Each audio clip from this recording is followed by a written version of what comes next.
Bom dia, amados. Muito bem-vindos a mais um Apegando-se às Escrituras. Hoje nós vamos estudar Romanos 10. Nós estamos no meio daquele trio de capítulos, lembra? Romanos 9, 10 e 11, que são alvo de muita discussão entre os teólogos. E nós vamos procurar dar a vocês aqui uma visão mais próxima da Bíblia que eu encontrei aí, que concorda com muitos dos teólogos, né, que nós consultamos e as fontes que nós estudamos, principalmente a palavra de Deus, para discutir esses capítulos tão difíceis, de certa parte, tá? Vamos orar. Senhor, agradecemos, Pai, agradecemos pela Tua presença aqui conosco. Nós te agradecemos, Senhor, pela Tua presença com o Teu povo, Senhor, desde a criação, pelo Teu plano maravilhoso. Senhor, que Tu revelaste através da Tua palavra. Deus, que nós possamos hoje compreender com a ajuda do Teu Santo Espírito, Deus, aquilo que Tu queres fazer, aquilo que Tu queres que nós conheçamos. Tu não queres nada oculto e, principalmente, nada não compreendido nos Teus planos, Deus. Tu te revelas claramente na Tua palavra. Ajuda-nos, Pai, a não cairmos em engano e compreendermos. Dá-nos a mente de Cristo para que possamos entender o Teu propósito e a Tua vontade para as nossas vidas. Em nome de Jesus. Amados, estamos aqui de novo, gravando em off. Hoje de manhã, mais cedo, nós tivemos a nossa reunião de Zoom, mas, de novo, por problemas técnicos, não pudemos gravar direto no YouTube. Estamos gravando agora aqui, mas estaremos, né, seguindo muito de perto aquilo que aconteceu mais cedo. Vamos dar continuidade aqui. Nós hoje vamos estudar Romanos 10, mas antes vamos pegar o gancho no que vimos em Romanos 9, né? Lembrando a vocês que Paulo está construindo todo um tratado teológico, vamos dizer assim, e é muito importante que nós entendamos que cada capítulo é muito importante, né, para a construção desse entendimento. Então, voltando ali em Romanos 9, nós vimos que Paulo, logo no início, demonstra profunda tristeza e ele entra mesmo em oração ao Senhor, pedindo, intercedendo pelos seus irmãos israelitas, pelos seus irmãos judeus, que não tinham a compreensão clara da palavra, né, das Escrituras no Antigo Testamento, e por causa disso rejeitavam Jesus como aquele Messias que tinha sido prometido, sim, nas Escrituras. Eles sabiam disso, só não achavam que era Jesus, porque eles tinham um entendimento, né, diferente.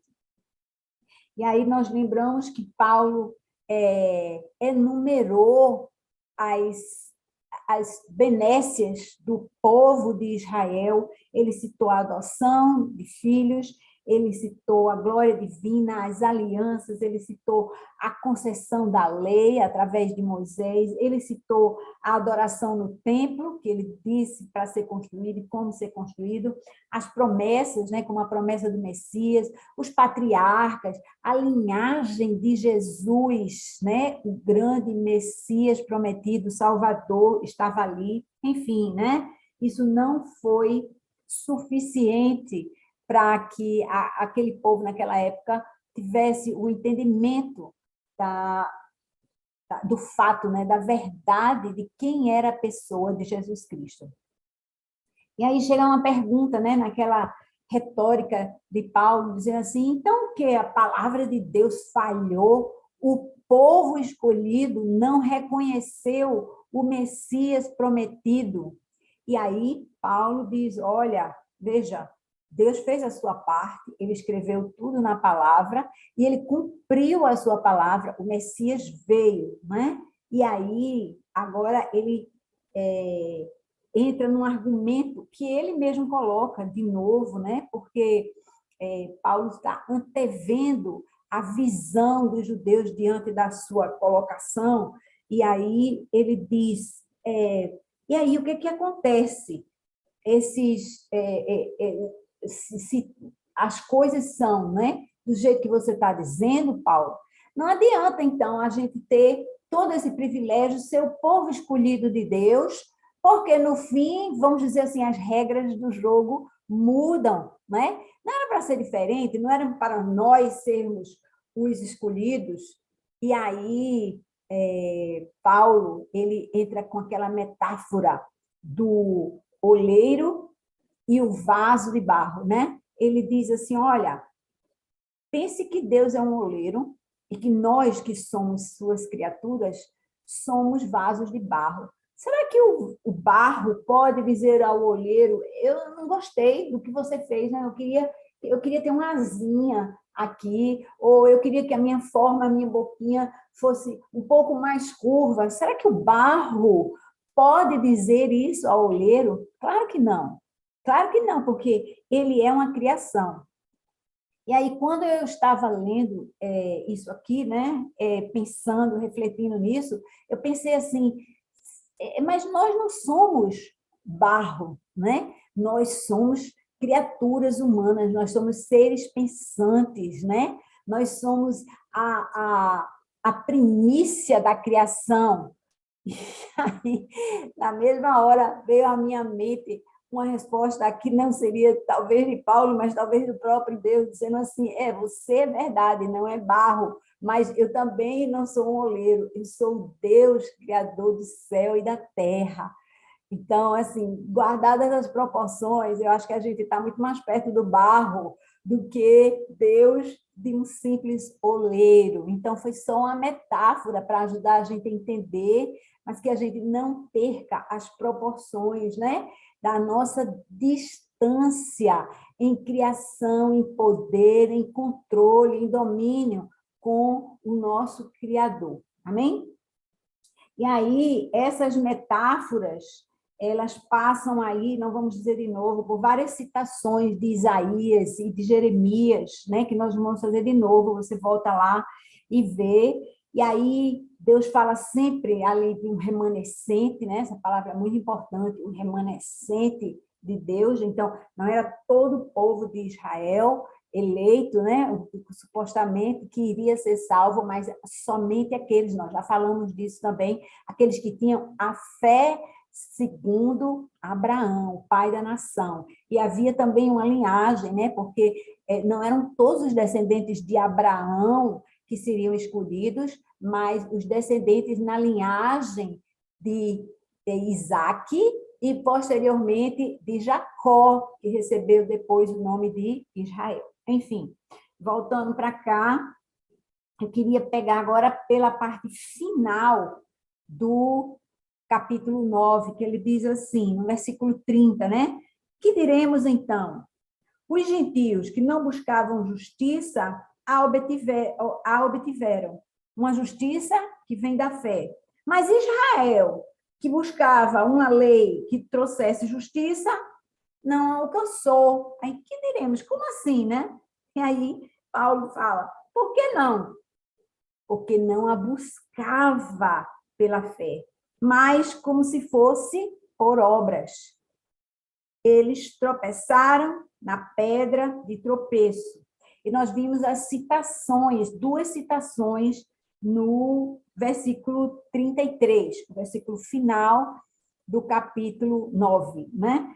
Versículo 32, Isaías 8:14, que diz: para os dois reinos de Israel, ele será um santuário, mas também uma pedra de tropeço, uma rocha que faz cair. E para os habitantes de Jerusalém, ele será uma armadilha e um laço. Os habitantes de Jerusalém, aqueles que insistiam na visão, né, do templo como o representante ali das promessas de Deus, né? Então, eu frequento o templo, está tudo certo. E no versículo 33, a citação de Isaías 28:16, que diz: Por isso diz o soberano Senhor: eis que ponho em Sião, o monte, né, onde estava o templo, uma pedra já experimentada, uma preciosa pedra angular para alicerce seguro. Aquele que confia jamais será abalado. Se liga nesse versículo, porque esse versículo de Isaías 28:16, que está no capítulo final, no versículo final do capítulo 9, ele vai aparecer de novo no capítulo 10, tá? Então, começando aqui o nosso estudo do capítulo 10, vamos ler os versículos 1 e 2. Irmãos, o desejo do meu coração e a minha oração a Deus pelos israelitas é que eles sejam salvos. Posso testemunhar que eles têm zelo por Deus, mas o seu zelo não se baseia no conhecimento.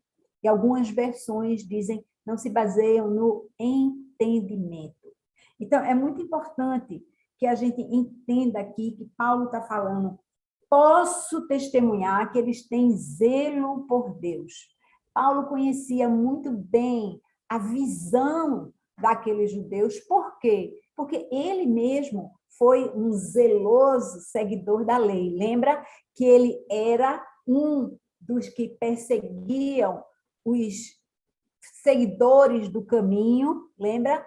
Ele chegou a perseguir cristãos com cartas para levá-los à prisão.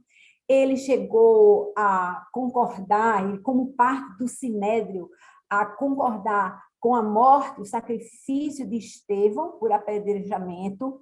Então, ele sabia como aqueles judeus podiam se sentir ali, mas ele diz: eu dou testemunho de que aquilo era zelo. Só que é preciso ter cuidado. Naquela época, e mesmo hoje, se a gente se atém à lei, a forma rigorosa, seca da lei, a gente tem o risco, né, de se tornar um zeloso, mas não piedoso.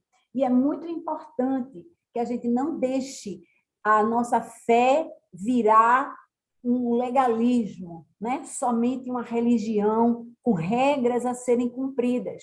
Então, o zelo pela lei, ele tem que entender qual é o propósito disso. Tudo que a gente faz tem um propósito.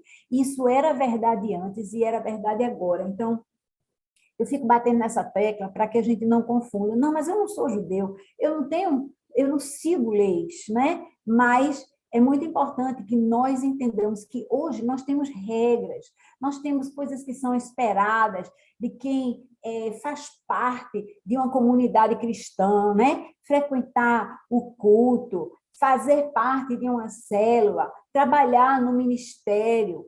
E nada disso está escrito nas escrituras. É esperado. Então, você entende, eu faço isso, eu estou bem, como aquelas pessoas lá.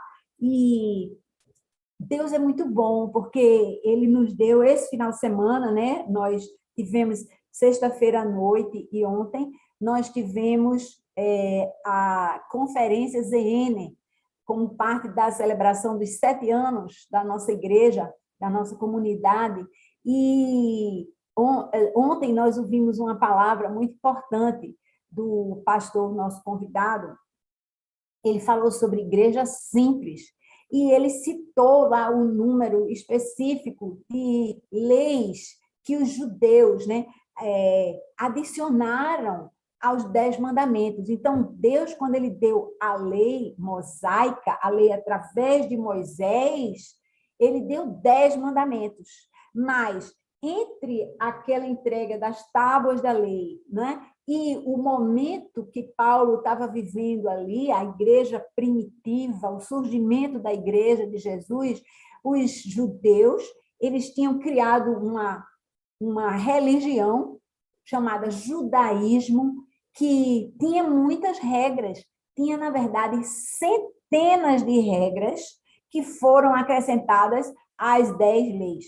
E é muito interessante, porque nessa fala, né, sobre igreja simples, o pastor falava até que teve necessidade de alguém perguntar a Jesus, né, E aí, quais são as regras mais importantes da lei? E Jesus simplificou tudo, ao invés de trazer para 10 regras, né? 10 leis, ele disse duas, né?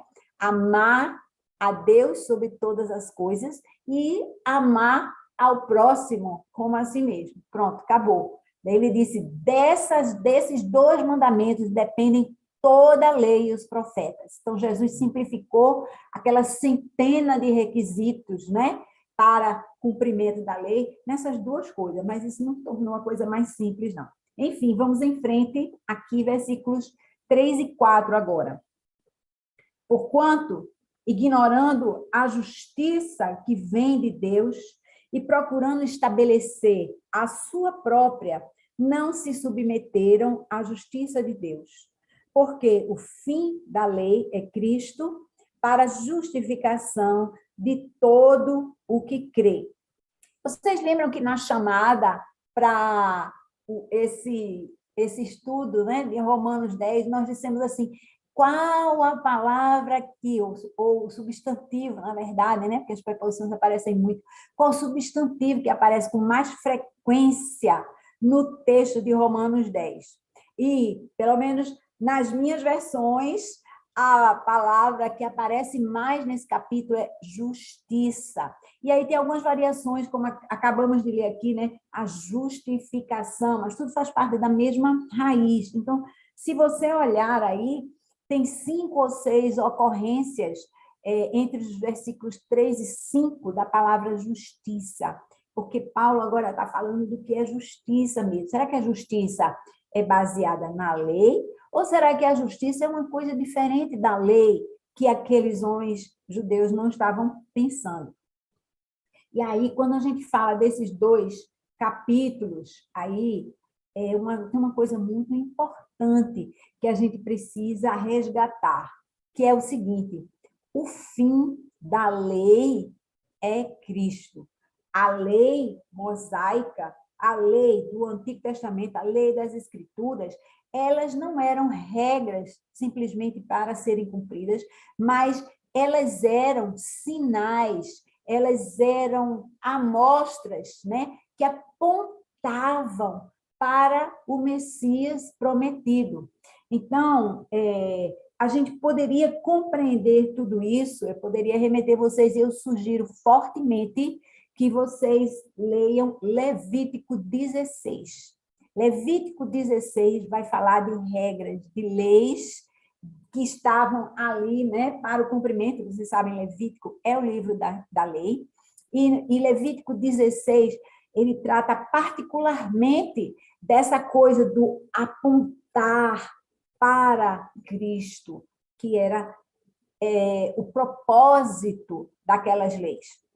Mas, ao invés de, eu vou deixar vocês lerem Levítico 16 em casa, e eu vou usar um texto do livro de Hebreus, que aponta para Levítico 16, tá? Mas traz uma explicação.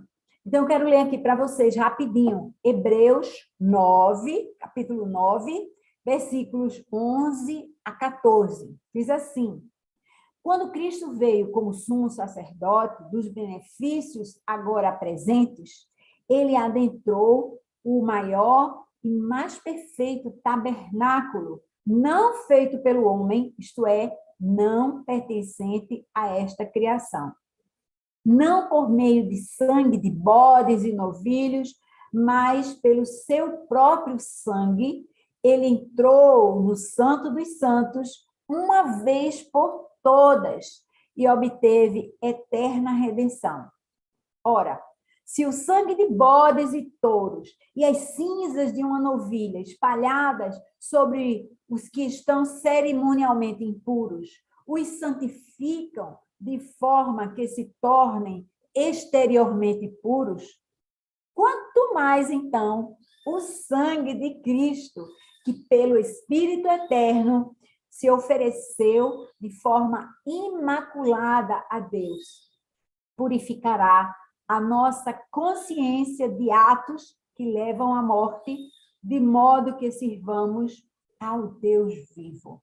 Vocês percebem a associação aqui entre aqueles sacrifícios expiatórios que levavam ao sacrifício de animais, o novilho ali, cujo sangue era aspergido ali no templo. E aí, agora, como é que aquilo eles podem entender como purificador dos pecados de alguém, né, na ocasião, e não que aquilo apontava para, sim, um verdadeiro sacrifício, que era, ou seria, né, no futuro, o sacrifício de Jesus, que de fato veio acontecer, e aí resgatou ali, Jesus cumpriu aquilo que era antevisto, que era apontado pelo sacrifício e aspersão do sangue daqueles animais, veja bem, inocentes, ali, que aconteciam ali no Antigo Testamento. Percebem?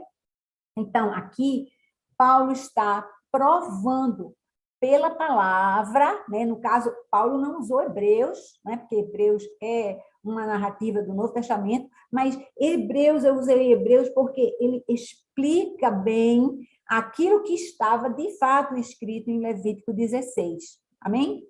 Então, vamos para frente e vamos ler 5 a 8, versículos 5 a 8. Moisés descreve desta forma a justiça que vem da lei. O homem que fizer estas coisas viverá por meio delas. Mas a justiça que vem da fé diz: não diga em seu coração, quem subirá aos céus? Isto é, para fazer Cristo descer. Ou, quem descerá ao abismo? Isto é, para fazer Cristo subir dentre os mortos. Mas o que ela diz? A palavra está perto de você, está em sua boca e em seu coração. Isto é, a palavra da fé que estamos proclamando. Aqui, eu não fazia muito sentido antes dessas palavras, sabe? Eu ficava assim, meio perdidinha. Mas aqui há é preciso haver um entendimento da diferença, né, que há entre a justiça do homem e a justiça da fé, que é alguma coisa diferente, né? Porque a justiça da fé é a justiça de Deus, que diz assim: olha, o pecado tem um preço, o preço é de sangue, o preço é de morte, só que eu vou enviar o meu filho para pagar a sua conta. Ele vai morrer no seu lugar. O sangue derramado vai ser dele ali. E aí, nesse trecho em particular, Paulo faz algumas citações. No versículo 5, ele está citando Levítico 18:5, Levítico, de novo, o livro da lei, que diz: obedeçam aos meus decretos e ordenanças, pois o homem que os praticar viverá por eles. Eu sou o Senhor. Vocês estão vendo ele citando o livro da lei ali, nesse versículo 5, e aí, logo em seguida, nos versículos 6 a 8, ele vai citar Deuteronômio 30. Deuteronômio é o livro da revisão da lei, né? É a lei contada novamente, aquelas pessoas, aquilo era Moisés relembrando a nova geração da lei antes deles entrarem na Terra Prometida, tá? Deuteronômio é uma repetição, né, de Levítico. Deuteronômio 30, versículos 12 a 14. A justiça que é pela fé fala, minha gente. Se você for lá olhar, você vai ver que ele vai dizer isso, né? Nem nos altos céus, nem no abismo do inferno. Aqui, Paulo falou, né, em Romanos, do abismo lá no fundo do mar, né? Ele fala aqui nessa coisa, mas o que vai acontecer aqui é que ele fala do abismo do inferno. que é uma coisa bem mais quente. Então, o que acontece aqui? O que hoje, estou lendo, né? Deuteronômio 30, de 11 a 14. O que hoje lhes estou ordenando não é difícil fazer, nem está além do seu alcance. Não está lá em cima no céu, de modo que você tenha que perguntar quem subirá ao céu para consegui-lo e vir proclamá-lo a nós, a fim de que lhe obedeçamos. Nem está além do mar, de modo que vocês tenham que perguntar quem atravessará o mar para consegui-lo e voltando proclamá-lo a nós, a fim de que lhe obedeçamos. Nada disso. Olha o texto, minha gente. A palavra está bem próxima de vocês, está em sua boca e em seu coração. Por isso vocês poderão obedecer-lhe. Cristo, ele em nós, né, faz a obediência à lei ser possível. Em nós, né, na ação dele, ele faz com que isso seja possível. Por isso que ele diz assim, olha, a palavra, ela está próxima de você. Onde é que ele está? Onde é que ele reside hoje? Ele reside dentro de nós. Ele está próximo, a gente não precisa ir no céu para procurá-lo, a gente não precisa ir no fundo do mar para procurá-lo, porque ele está perto, não é? Ele está perto de nós. Continuando agora no versículo 9. Se você confessar com a sua boca que Jesus é Senhor e crer em seu coração que Deus o ressuscitou dentre os mortos, será salvo. Versículo 10. Cadê eu? Pois com o coração se crê para a justiça. Justiça, viu? Coração crê para a justiça. Você creu, você é justificado pela justificação da fé, né? E com a boca se confessa para salvação, a declaração, né? Eu creio em Deus, eu creio em você. Então, aqui há duas coisas, mas elas estão associadas. Não adianta você falar da boca para fora alguma coisa que não está no seu coração. É preciso que a sua boca fale o que verdadeiramente está ali. Eu creio em Deus, né? Mas eu não confio nele, eu não acredito na palavra dele, ele diz que isso aqui é ruim, mas eu acho que não, eu não concordo mesmo. Ele diz que isso aqui é bom, aí você diz assim, mas eu não preciso disso agora, né? Eu estou bem desse outro jeito. Ele diz, fica em comunhão com os irmãos, mas eu digo, eu estou bem sozinha, porque esse negócio de igreja é comigo, eu não gosto desse negócio de dizimar, não gosto desse negócio de ficar fazendo missões aí não sei aonde, né? Para mim, não faz o meu estilo. Seu coração precisa estar submisso a Deus, tá? E aí é muito importante que a gente entenda essa relação entre a confissão pública, a confissão daquilo que você crê na verdade, que significa reconhecer Jesus como Senhor. Veja, essa coisa parece muito simples, minha gente, mas naquela época você dizia assim, Jesus é o Senhor, esse título era um título dado a imperadores, e era isso que fazia com que os romanos tivessem tanto medo, né, desse Jesus que era rei dos reis, senhor dos senhores, não é? Por quê? Porque esse era um título privado dos grandes, né, imperadores e dos césares da vida, mas você, claro, sabendo que Deus, né, Jesus é o Senhor dos senhores, você declara isso com a sua boca. E isso poderia ser motivo de morte, claro, né? Mas essa declaração, ela depende do que está como verdadeiro no seu coração. A fé verdadeira, que é a fé que justifica, tá? Então, vamos prosseguir aqui, versículos 11 a 13, agora. Vamos continuar. Como diz a Escritura, vamos continuar aqui, né, com algumas citações, todo o que nele confia jamais será envergonhado. Já ouviram isso antes? A gente falou aqui, né? Foi aonde? 9:33, o último versículo do capítulo anterior. Versículo 12. Não há diferença entre judeus e gentios, pois o mesmo Senhor é Senhor de todos e abençoa ricamente todos os que o invocam, porque todo aquele que invocar o nome do Senhor será salvo. Gente, de novo, aqui, nesse trecho pequenininho, nós vemos de novo, como eu citei, né? Isaías 28:6, que está lá no fim do capítulo 9, e há também uma citação de Joel, Joel 2:32. Joel 2:32 diz, literalmente, escutem, Joel, Antigo Testamento, todo aquele que invocar o nome do Senhor será salvo.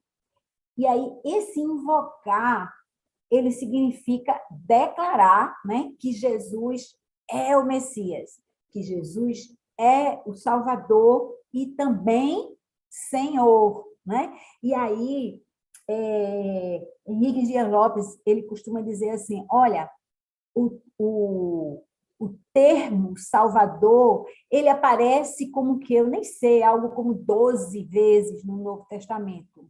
Salvador. Mas o termo Senhor, se referindo a Jesus, ele aparece centenas de vezes. É muito importante isso, porque não adianta você dizer que Jesus é o seu Salvador se ele não é Senhor da sua vida. Então, é importante que você atrele essa noção, esse entendimento, e que você declarar Jesus como seu Salvador implica necessariamente, veja, que o Espírito Santo vem habitar em você e que agora ele precisa ser o Senhor da sua vida. Ou seja, nós vamos caminhar no Espírito. Lembra daquelas histórias, né? Caminhar na carne, quem caminha no Espírito é diferente. Enfim, da coisa lá de Efésios, os detalhes disso aí. Aqui a gente está falando do que é e do que não é, tá certo? Então, é muito importante que a gente entenda a responsabilidade humana. Veja, Jesus fez todo o sacrifício.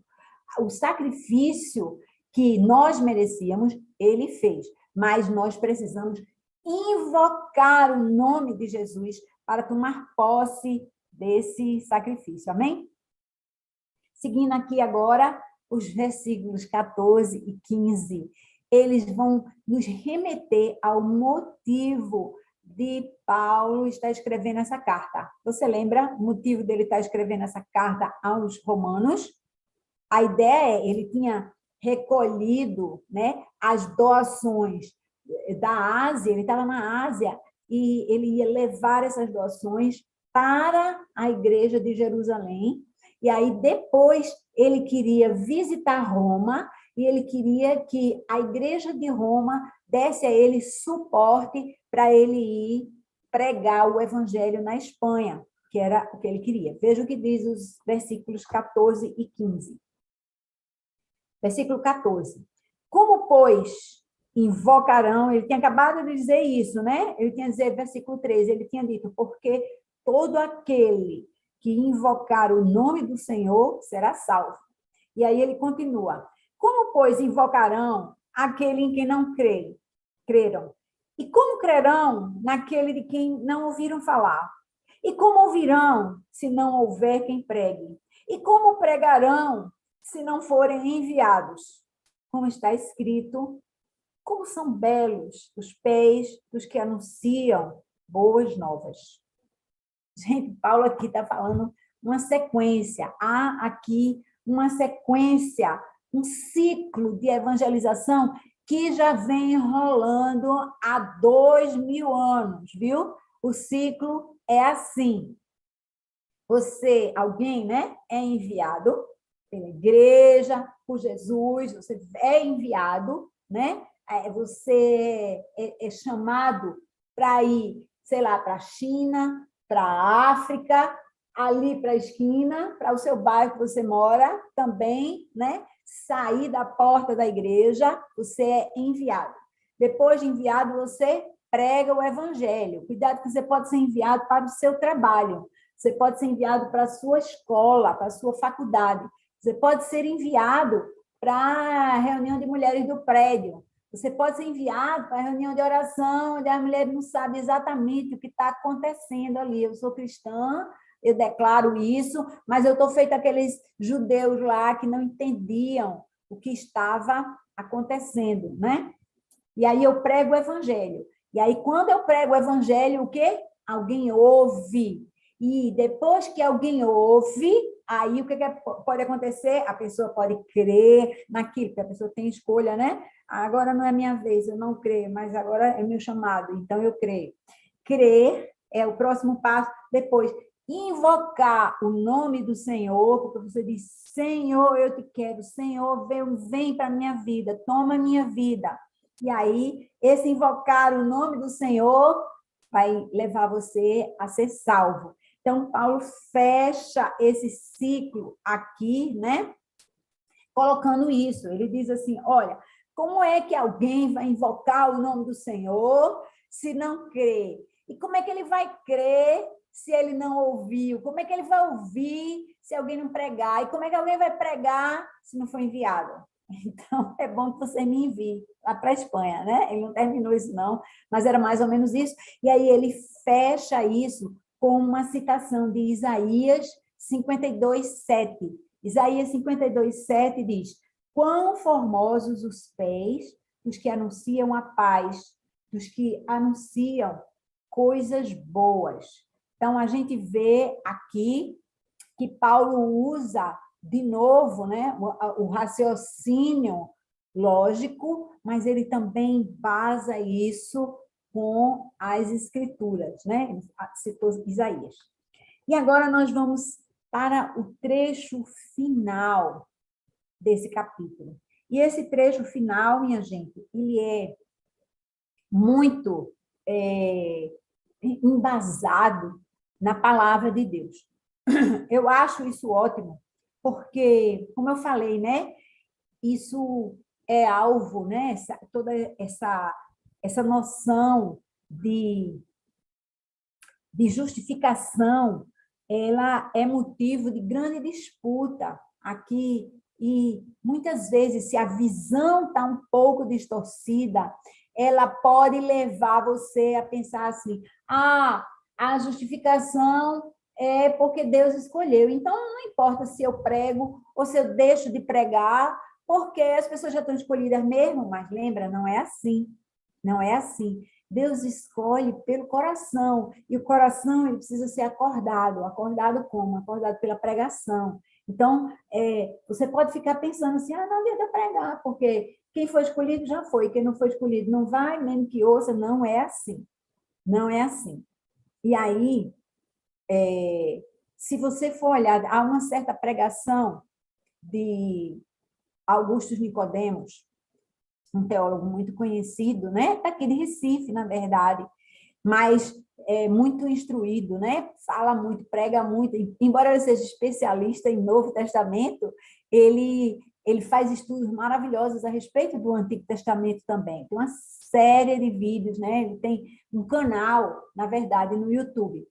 E aí ele tem uma pregação no canal dele sobre Romanos 10, e ali ele fala que o N.T. Wright, um teólogo conhecido, um teólogo anglicano conhecido, tem algumas visões distorcidas com relação à justificação. E aí eu queria falar para vocês o seguinte, porque eu já falei, ele falou isso, né, num vídeo que eu vi essa semana, e eu já tinha falado para vocês que eu uso N.T. Wright para preparar aqui junto com outras coisas. Eu ouço o Hernandes Dias Lopes, como eu falei já antes, o Augusto Nicodemos, várias anotações Blue Letter Bible, algumas pessoas sabem o que é isso, estilo adoração. Então, eu verdadeiramente busco em várias fontes para que a gente tenha um embasamento, ficar falando abobrinha. E aí, uma coisa que aconteceu essa semana foi muito interessante, porque eu fui ler o livreto, né, de N.T. Wright sobre Romanos, esse livreto aqui é a parte 2, vocês estão vendo aqui embaixo, é a parte 2 de Romanos, somente Romanos de 9 a 16, parte final, que tem outro desse com a parte anterior. E aí, eu sempre marco também, eu fico mostrando a vocês, mas vê, tem um trecho aqui que estava todo em branco, né? E só uma parte do outro lado marcada de vermelho, aqui, vocês estão vendo? Na hora que estava lendo isso aqui, eu vi que N.T. Wright se referia a Baruque. Baruque é um dos livros chamados apócrifos, né? Que são escritos do tempo de silêncio ali. São livros judaicos que foram escritos, né, na época do Antigo Testamento, iniciando ali, né, no início, imediatamente antes da chegada de Cristo, foram 400 anos de silêncio. E aí esse livro de Baruque foi escrito, e ele é muito conhecido, muito famoso, e aí N.T. Wright se refere a ele também se refere aos escritos do Mar Morto, que são conhecidos como algumas obras da lei ali. E quando eu vi isso, intuitivamente, eu marquei de vermelho essas coisas aqui, né? E eu falei, eu não vou ler essa parte, eu vou pular essa parte, eu vou para frente no lugar onde, de fato, a gente tem referências à Bíblia Sagrada, né? Aos livros que foram escolhidos para isso. E quando chega mais na frente, quando eu vi a colocação, né, de Augusto Nicodemos, eu falei, eu não me lembro de ter lido nada que contradissesse o que a gente está vendo aqui, porque a gente vê que é tudo respaldado na Bíblia, né? E aí depois eu me dei conta de que aquilo que ele estava se referindo muito provavelmente tem a ver com esse trecho da palavra que não é parte do cânon bíblico nosso, né? Que não está na Bíblia protestante, né? Como se diz assim, que é o cânon vocês sabem, né? Da igreja ou da religião judaica, né? Enfim, só para dizer isso. E aí, para tranquilizar ainda mais nossos corações, de agora em diante, né, desse versículo 16, que vamos ver a seguir, até o 21, que é o final do capítulo, nós vamos ter um versículo do Antigo Testamento para cada versículo do Novo Testamento, né, do final do capítulo 10 de Romanos. E, assim, eu fico encantada com Paulo, porque Paulo, gente, ele estava na Ásia, Paulo não tinha os rolos, vocês entendem isso? Havia as igrejas, sim, mas as igrejas que tinham esses rolos copiados, eles estavam perto ali de Jerusalém, mas Paulo tinha ido pregar na Ásia, e ele estava ali na Ásia quando ele escreveu essa carta aos romanos. E aí, é tudo resultado de estudos isso. E aí você entende que o Espírito Santo de Deus deu iluminação a Paulo, não somente para ele lembrar dessas referências, e a gente vê aqui, a gente vai ter Salmos, Deuteronômio, Isaías, vários livros diferentes do Antigo Testamento, e Paulo costura, ele não só sabe o versículo, como ele costura, ele emenda um no outro, fazendo disso uma teologia, né? Fazendo disso uma defesa da sua posição, né? De visão daquilo que ele está dizendo, suportado totalmente pelo Antigo Testamento. Então, vamos ler isso aqui com atenção. E a gente eu vou ler até o final, e depois a gente vai fazendo de um em um aqui os versículos. Estamos perto aqui de terminar, tá? Vamos nós. Versículo 17. Consequentemente, olha, de novo, né, a gente já aprendeu a respeito dessas palavras, né, desses conectores aí que nos informam o fluxo do pensamento aqui, né? Há alguma coisa que acabou de ser dita e o que eu vou dizer agora é uma consequência dito, né, imediatamente antes. Consequentemente, a fé vem por se ouvir a mensagem, e a mensagem é ouvida mediante a palavra de Cristo. Eu quero lembrar aqui a vocês que naquela época, de novo, né, as pessoas não tinham a Bíblia nas suas mãos, nem os rolos disponíveis, os rolos eram guardados nas sinagogas, e aí eles eram lidos por alguém escolhido no sábado. Então, a fé vinha pelo ouvir e ouvir da palavra de Deus. Glória a Deus que hoje nós podemos ouvir a palavra, nós pegamos as escrituras, no sermão do pastor, na pregação que a gente tem no YouTube. A palavra de Deus está disponível para a gente ouvir, mas também está nas nossas mãos, para a gente ler. Mas mais importante ainda do que ler, como a gente está vendo especificamente hoje, é muito importante a gente entender o que nós estamos lendo, tá? Então, ele fala, a fé vem pelo ouvir e ouvir a palavra de Deus. Já que eu falei tanto a respeito disso, né? Eu vou dizer aqui, olha, no versículo 16, que a gente tinha lido antes, Paulo está citando exatamente Isaías 53:1. Isaías 53:1, se você quiser anotar aí, diz, Senhor, quem creu na nossa pregação?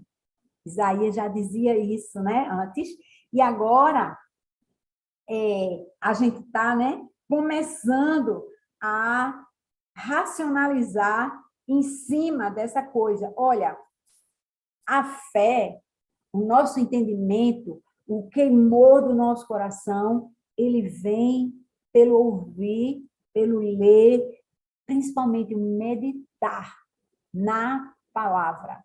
É a palavra que nos convence, né? É a palavra que alcança o nosso coração. Versículo 18. Mas eu pergunto, eles não a ouviram? Claro que sim.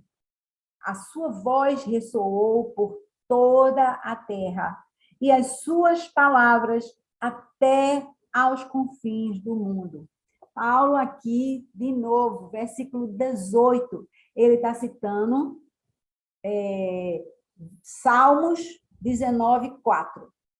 Anota aí, Salmos 19:4, diz assim, mas a sua voz ressoa por toda a terra, e as suas palavras até os confins do mundo. Nos céus, ele armou uma tenda para o sol. Eu botei essa última parte como completude, porque eu estou citando esse versículo, mas você vê que esse trecho inicial, né? Mas a sua voz ressoa por toda a terra e as suas palavras até os confins do mundo, estão literalmente no versículo 18. Continuando no versículo 19. Novamente pergunto, será que Israel não entendeu? Em primeiro lugar, Moisés disse, farei que tenham ciúmes de quem não é meu povo, e eu os provocarei a ira por meio de um povo sem entendimento. Gente, primeiro ele falou assim, será que não ouviram a palavra, né? Está a pergunta no 18, no versículo 18. Aí eles, não, ouviram a palavra sim. A voz dele ressoou por toda a terra. Isso está lá, né, como eu falei, no Salmos 19:4. Isso remete a gente para Romanos 1, quando a gente falou que, olha, a natureza, toda a criação, ela fala de Deus, da criação de Deus, né? Da capacidade de Deus, do poder dele, da criatividade dele. E aí, agora, no versículo 19, aí outro questionamento. Bom, se ouviram, né? Você disse, claro que sim. Novamente eu pergunto, será que Israel não entendeu? Ouviu, mas não entendeu? E aí ele diz, em primeiro lugar, Moisés disse, e faz essa citação aqui de Deuteronômio 32:21. Anota aí também. Deuteronômio 32:21. Eu não entendia, eu confesso a vocês que eu não entendia essa citação daqui, mas agora isso é extremamente claro para mim e para você que vem seguindo aqui, pegando essas escrituras, né? Deuteronômio 32:21 diz, provocaram-me os ciúmes com aquilo que nem Deus É, e irritaram-me com seus ídolos inúteis. Isso é Deus dizendo, né? Farei que tenham ciúmes de quem não é meu povo, e eu os provocarei a ira por meio de uma nação insensata. Olha o que ele está dizendo aqui. Vocês provocaram a minha ira porque vocês criaram deuses para vocês. Vocês inventaram coisas que vocês colocam no meu lugar, né? Ele está dizendo aqui que é o que está aqui. Farei que tenham ciúmes. E aí, justamente, essa segunda parte, né? Ele diz, farei que tenham ciúmes de quem não é meu povo. Quem é que não era o povo de Deus? Os gentios, eu e você. Então, eles agora, os judeus, vão, porque criaram deuses, criaram leis que eles achavam que iam fazer a obra de Jesus, o Messias, eles agora vão sentir ciúme desse povo não escolhido, né? Que eles entendiam como não escolhido, já falamos a respeito de escolha antes, né?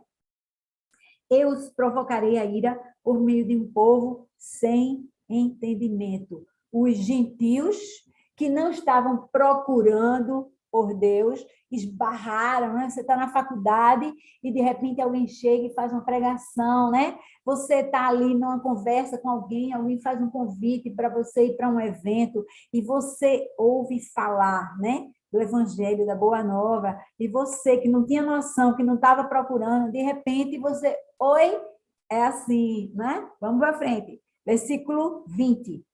E Isaías diz ousadamente. Então, Paulo está apontando de novo para a fonte, porque antes ele disse Moisés, né? No versículo 19, que é Deuteronômio 32, 21. E agora, no versículo 20, ele aponta para Isaías. Isaías diz ousadamente, fui achado por aqueles que não me procuravam, revelei-me àqueles que não perguntavam por mim. Vocês estão vendo Deus dizendo isso em lugares diferentes das Escrituras, mas ele dizendo a mesma coisa.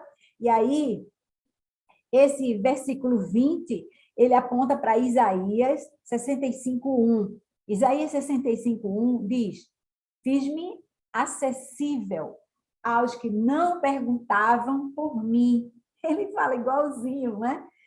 Fui achado pelos que não me procuravam. Tá vendo? A uma nação que não clamava pelo meu nome, eu disse, eis-me aqui, eis-me aqui. E eu quero salientar para vocês essa citação dupla.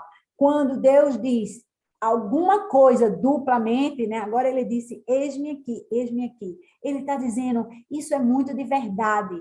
Isso, preste atenção nisso. Preste atenção, está capturando a sua atenção com o recurso da repetição. Lembra da história? Marta, Marta, ele está chamando aqui para você prestar atenção nisso. O que, que ele está dizendo? Ele está dizendo, eis-me aqui, eis-me aqui. Ele está declarando isso, né? A história de estou próximo. Muito bem. E agora o último versículo, o versículo 21. Mas, a respeito de Israel, ele diz, o tempo todo estendi as mãos a um povo desobediente e rebelde. Esse versículo, essa citação daqui, né, que ele usa no versículo 21, ele estava na nossa chamada essa semana, a Rosana colocou. Eu achei lindo. O tempo todo, Deus diz, eu estendi as mãos a um povo desobediente e rebelde. Gente, se a gente for olhar a história do povo de Israel, a gente vai ver que Deus lutou muito para trazer aquele povo para junto de si, para converter aquele povo, né? Ele queria dar a terra prometida ali para ele. Ele mandou Moisés para libertar esse povo do cativeiro do Egito.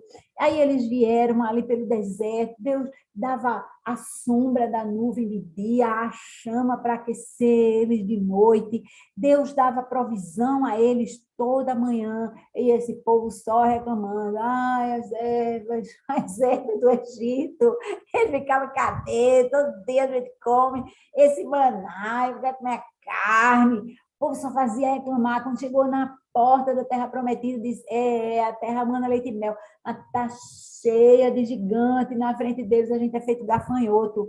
Povo rebelde, povo de dura serviço, por isso passaram 40 anos vagando pelo deserto. Todos os que saíram do cativeiro do Egito com mais de 12 anos morreram, a menos de quem?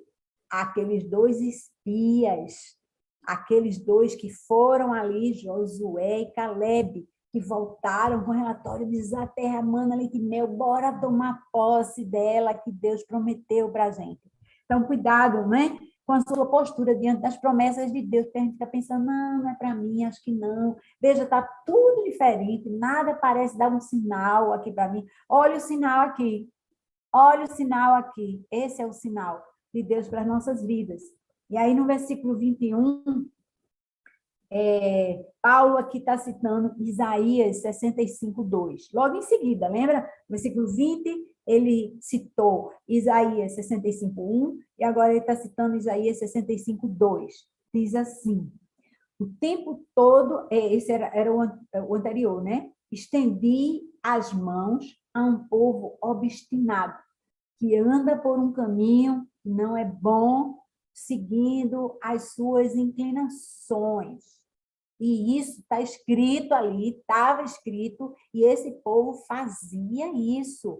Lembra que aquele povo, ali naquele período, né, mesmo depois que entrou na Terra Prometida, esse povo caía, né? E aí ficava na mão dos povos vizinhos, e aí orava, voltava-se para o Senhor ouvia, atendia, mandava ali um líder, né?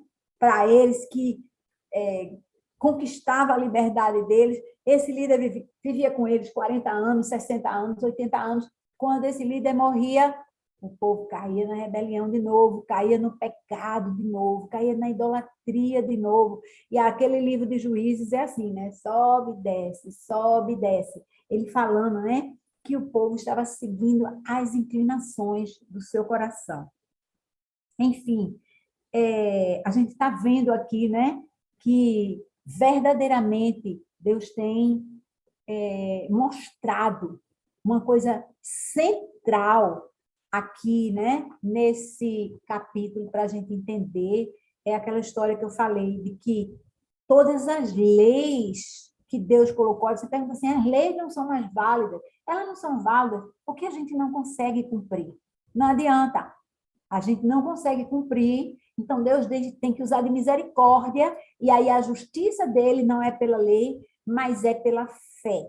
E aí a gente precisa demonstrar essa fé, uma fé que a gente sente, é claro, né? E declarar essa fé com a nossa boca, sabendo o quê? Que todo aquele sacrifício, Deus já sabia disso, porque ele é onisciente, todos aqueles sacrifícios, aqueles ritos, né?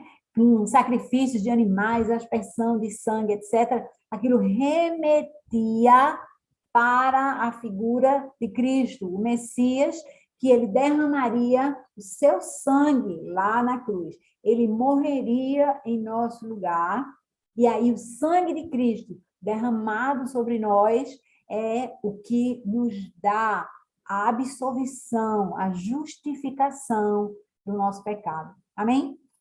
Queria encerrar aqui com uma citação de Mateus, livro de Mateus 23, 37. Jesus dizendo, Jerusalém, Jerusalém, você que mata os profetas e apedreja os que lhes são enviados. Quantas vezes eu quis reunir os seus filhos, como a galinha reúne os seus pintinhos debaixo das suas asas, mas vocês não quiseram. Isso aqui é Jesus falando, olha, povo, vocês mataram os profetas, minha gente, muito profeta foi morto, foi jogado dentro de cacimba, foi apedrejado e foi ignorado. O melhor que acontecia com o profeta era ele ser ignorado, mas eles sofriam tremenda perseguição e muitas vezes, né, eles sofriam o sacrifício da vida, da própria vida. E aí eles disseram, olha, Jerusalém, você que mata seus profetas e apedreja os que lhes são enviados, como Estevão foi apedrejado ali. E veja, os apóstolos também, minha gente, a maioria absoluta dos apóstolos morreu uma morte violenta, ou foram degolados, ou foram crucificados, ou foram apedrejados. Então, e a gente sabe, né, que João supostamente morreu de morte natural na velhice, mas que eu saiba pessoalmente, ele foi o único que teve isso. Então, realmente, Israel não queria ouvir a Deus e realmente rejeitou todos, não somente a Jesus, como todo mundo que pregava Jesus. Nós precisamos ter cuidado, eu e você, para nós também não sermos assim. Nós não estarmos ouvindo uma mensagem e entendendo de uma maneira distorcida. Não podemos absolutamente operar debaixo de leis diferentes. Não, Kátia, como assim? A gente não é judeu, a gente não tem as leis para seguir a lei, aquela lei com L maiúsculo, não. Mas nós temos modo de operar, né? Nós temos os nossos cultos, nós temos as nossas células, nós temos os nossos movimentos evangelísticos que a gente é chamado a colaborar, né? A gente tem o serviço da obra, né? Um serviço ministerial dentro da igreja, fora da igreja, que às vezes a gente é chamado, não cumpre, mas mesmo você se cumprindo o seu chamado, ali você não pode se confortável com isso.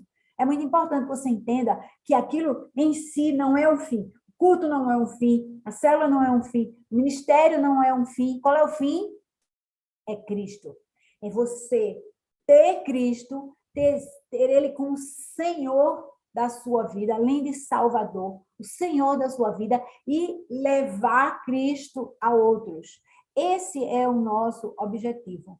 E é muito importante que a gente não só entenda isso, né, como faça disso realmente o centro da nossa vida cristã, não o nosso ministério. A gente está trabalhando.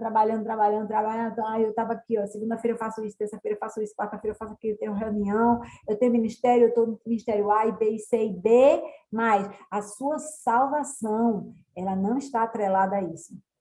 A gente opera com os dons, ainda tem mais essa, porque Deus deu dons para cada um de nós, então a gente não vai sair fazendo qualquer coisa, a gente vai fazendo aquilo para o que Ele nos capacitou, Ele nos equipou com os dons, e a gente vai fazer isso tendo em mente que Ele é o centro, né? Qual é o centro da palavra? Amar a Deus sobre todas as coisas e ao próximo como amamos a nós mesmos. Amém?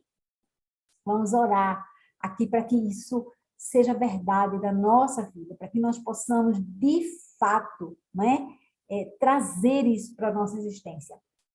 Pai amado, Pai querido, obrigada, Deus, por essa tua palavra, essa palavra de instrução que abre os nossos olhos espirituais.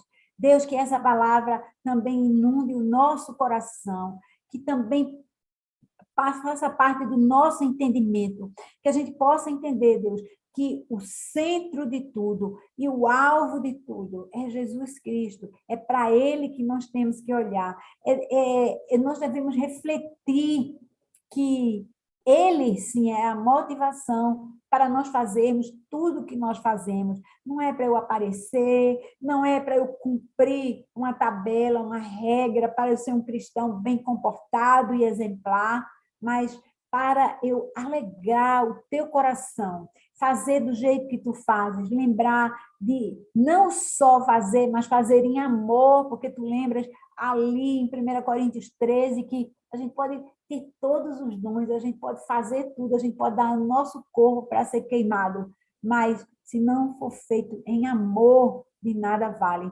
Obrigada, Senhor, obrigada pela tua explicação, Deus, e nós clamamos aqui em unidade que esse teu mover na nossa vida, esse teu ensino através da carta de Paulo aos Romanos, ele possa adentrar o nosso coração e a nossa mente, e que nós possamos verdadeiramente, não somente declarar Jesus como o nosso Salvador e Senhor das nossas vidas, mas agir de acordo com esse chamado. Obrigada, Senhor. Obrigada pela tua instrução. E obrigada porque tu estás próximo, como diz a palavra, tu estás próximo.